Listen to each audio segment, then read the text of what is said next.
Oh, hello. Hi, didn't see you there. Thanks for coming to our class. So we're trying something different. We're in the big ballroom tonight, so we have the whole floor to ourselves. Just trying it out for better lighting / sound, so we'll see how it goes. Talk louder.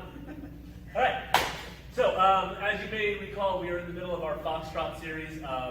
We're working kind of box stuff because we realize you're probably in a place that doesn't have the space that we would here. We're going to go completely off of what we did last week, which was a box with the underarm turn. So we're going to do the rotating box, but this time we're going to give a lady's inside turn, which means that it's really Amanda's show. I'm going to give you guys a tip at the end, but let her take it away. Yeah, so the underarm turn and then the inside turn are completely different creatures. And so one has to do with those forward walks. There's 3 forward walks. It's the same in waltz.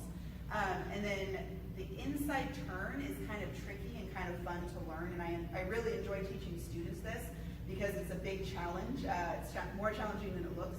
So kind of what I'm going to show is the woman's footwork if we did a box, right? So if we're doing a box, and we're going to add this inside spiral turn, and we're going to kind of forget about rotation at the moment, but we have our back, we have side together. Here, if we were doing the underarm turn, would be our 3 forward walks, but instead, the leader is going to internally rotate his arm, and that's going to cause us to have this inward spiral. So what you're going to do is a forward step, just like normal, with the heel lead, so you have that forward step. Here, because he's going to initiate that rotation, you're going to take a step on the ball of your foot. So again, I'm not overreaching that foot, I'm keeping it close to my body, but I'm on the ball of my foot, and as you can see, I'm starting to prep against that inside turn, because I'm actually going to turn that way. So anytime you're going to rotate, you want to rotate portions of your body away from that rotation. He's going to begin that turn. I'm going to be on the ball of my foot, because that's how a lot easier to turn. You're going to start that rotation. You're going to bring this foot underneath you because it is a spiral. And then as you lower, you're going to finish that rotation and you'll be done and be able to finish that box. So, just again to kind of reiterate, it is a forward walk with that heel, right? Slow. Then we have ball of the foot, and we're going to rotate and soften our legs so that would lead to a slip pivot action underneath ourselves. Quick, quick, slow. And wherever he is in that box, you just kind of have to use him as your guide, which hopefully he's kind of guiding you and getting out of your way so you know where you're going during this turn. All right, guys. We take our hands from this way to this way. Ta-da! Yay. Here's a big tip. Whichever way your fingers point determines the direction she turns. If I want her to turn that direction, fingers go that way. If I want to turn that way, fingers go this way. This is the one thing that I want to caution on, is that a lot of times if we start with this back half of the box where she's going to turn, if I get slow, what we see a lot of guys do is try to pull this around her too much, and what it's going to end up doing is pulling her off her own balance, because I've taken this arm now across her body. I want this arm to stay on this side of the body. I want the body to turn. So what I'm going to do is start turning this hand inwards, and now I can just drape it over around her head. And that will keep everything a lot more balanced than if I'm trying to actually steer the arm somewhere. This is her central turning point, so this is where I'm going to turn over rather than pulling it across. But otherwise, it's literally the same footwork for me, guys.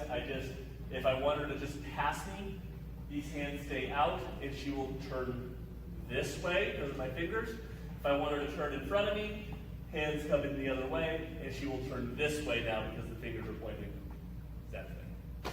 So another way to think of it as the leader is if at any point the hands that you're using for her turn crosses your own body line, it's too far. It should be right in front of kind of your center as well. If it starts to get over here, it starts to affect the frame and affect your turn as well. Yeah. You're actually at that point putting her in a different spot. Yep. So we're going to do this real quick without music, and then we're going to do it with music. So I'll count it out. Rotating box, we're going to get slow, quick, quick, slow, quick, quick, slow, quick, quick, slow, and quick, quick. Now, just so everybody's clear too, Amanda and I have danced this a lot together, so we have a sense of where we are. But guys, pay attention. She's turning, so her eyes will naturally leave you for a little second. Guys, we don't have to take our eyes off her. So if she underturns this for whatever reason, because she's just new to the pattern, what you'll notice, quick, quick, slow, quick, quick, is that I have changed my footwork a little bit to make sure that I'm with her. That is kind of the key portion to all of that. Yeah, so again, it's a partnership dance, so it requires partnership. You both have to adjust because everyone turns a different amount and everyone has a different comfortability with turns, and so you just have to adjust to your partner. Yep. All right, so we'll be back in a second with some music.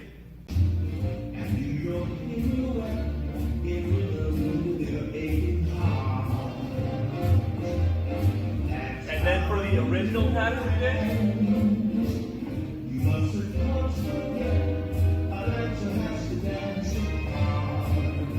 so as you can see, it's two very, very different patterns. So the first one that we demonstrated with the music was that inside spiral turn. The second one was just our basic underarm turn with that quarter rotating box. So very, very different patterns. They're both worth learning. They teach you a lot about dancing, your partner. And again, what's fun about bronze level dances is that it teaches you everything you need to know about silver. Yeah. So if you get really good partnership, if you get really good footwork, really good angles on these turns, then as you expand your dance knowledge, you're just going to be in a much better spot. and guys, the reason why it's good for us is that whole difference. Just that. It's the howdy pot now. Yeah. Howdy, neighbor. That is for Mr. Derek. I doubt you watch these.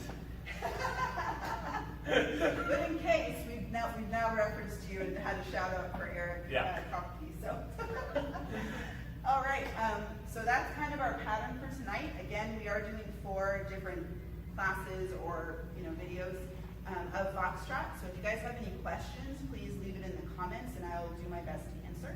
Perfect. That'll read it. And please donate to the Ballroom Reno. We're still in discussions of when we're going to start reopening. We literally just had a meeting about that tonight. So we are waiting for the opportunity to open, and we're wanting to see you guys. We miss you guys a lot. So. Yeah, talking to a wall is not nearly as interesting. But yeah, keep your guys' eyes open. Keep your ears open. We're going to be hopefully shouting out some stuff that will lend itself to our future opening, so we can kind of get this place, hopping. Okay. All right, ready? Wait for it, and